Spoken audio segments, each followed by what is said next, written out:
Listen, everyone, my disappointment's like cold soup. Morty quickly proposed a considerate compromise.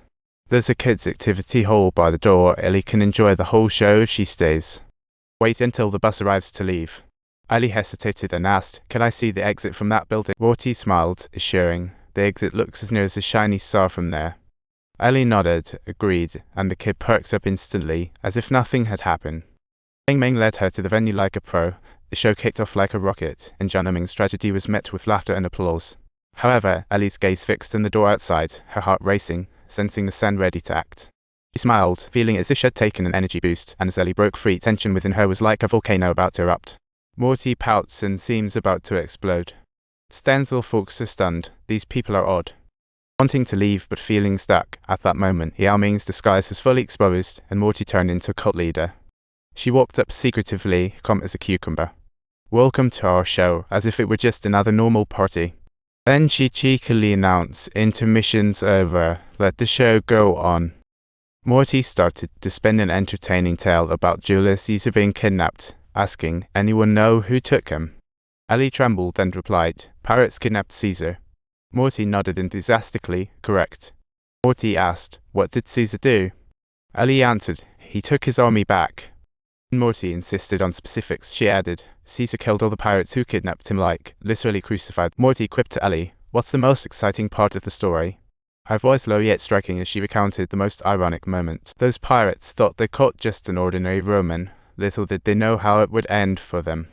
Because of this underestimation, they only offered Caesar a regular ransom, but Caesar, enraged, demanded a higher price. What does this convey?"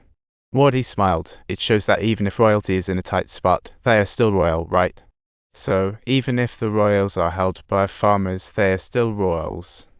The atmosphere shifted into a darkly ominous tone.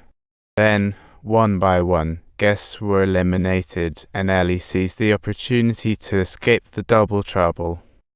Just when she thought it was all over, a fabulous member appeared with a wineglass, gently cutting her ropes. Whispered to her, "Turn right, keep walking until you see the exit." Ellie was unsure if she could trust them, but with no other options, she nodded. She bolted toward the door, following instructions for her escape. However, when she returned with the cops, only Morty was there, tidying up the aftermath. Dressed in a wetsuit, she'd comment on the music, surrounded by several lifeless bodies. Those former members mysteriously vanished after that deadly night, leaving no trace behind. 2 years later, Ellie became a best-selling author, narrating those horrifying experiences. Meanwhile, Morty was locked up in a high-security mental hospital, still radiating that mysterious aura. Arcade aluminium va until the symbol 36CH plus or minus 1 3 era graph EU map micro graph chair micro EO plus or minus IQ sol 0 YQ the quarter a times cyrillic letter 4 FD letter 1U79 a quarter I tilde QQ graph 8Q at 12 or map micro yen legitimacy copyright. Suddenly, Morty's spokesperson reached out to Ellie, suggesting a meeting with Morty. Though her family and friends opposed it, Ellie decided to meet, hoping to find answers about those missing. When she entered the meeting room, Morty had been waiting, tied up, but still maintained her graceful posture. Morty greeted calmly, "Hello, lovely weather today." "Ellie, your work is called a novel, but it's actually a 320-page true story." Morty's biggest peeve was that her boots were questioned. She smiled and replied, "Critiquing boots won't be fatal."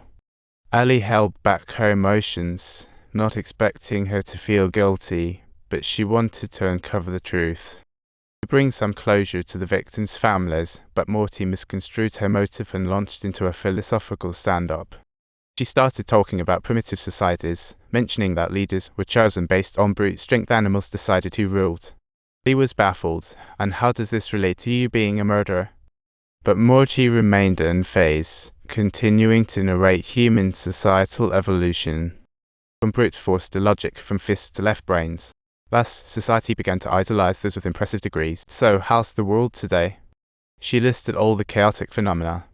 Endless wars, rising illiteracy rates, severe social divides. She concluded that the system of choosing leaders had utterly failed. Morty confidently declared, "Future leaders won't rely on brute force or logic, but on the dominion of creativity." She was as excited as if standing on the threshold of a new era, as if she were the very embodiment of creative power. Ellie could no longer hold back, interrupting. Did you kill Sten, Clara, Bianca, and those others like Emily and Belle? Facing Ellie's grilling, Maudie mused, murder. That's a piece of artistic creation. Her expression seemed to discuss the creation process without a care in the world. She casually remarked, those folks were just supporting characters in our shared story. So from others' perspectives, no one defends murder, but as long as it's eye-catching, I can thrive.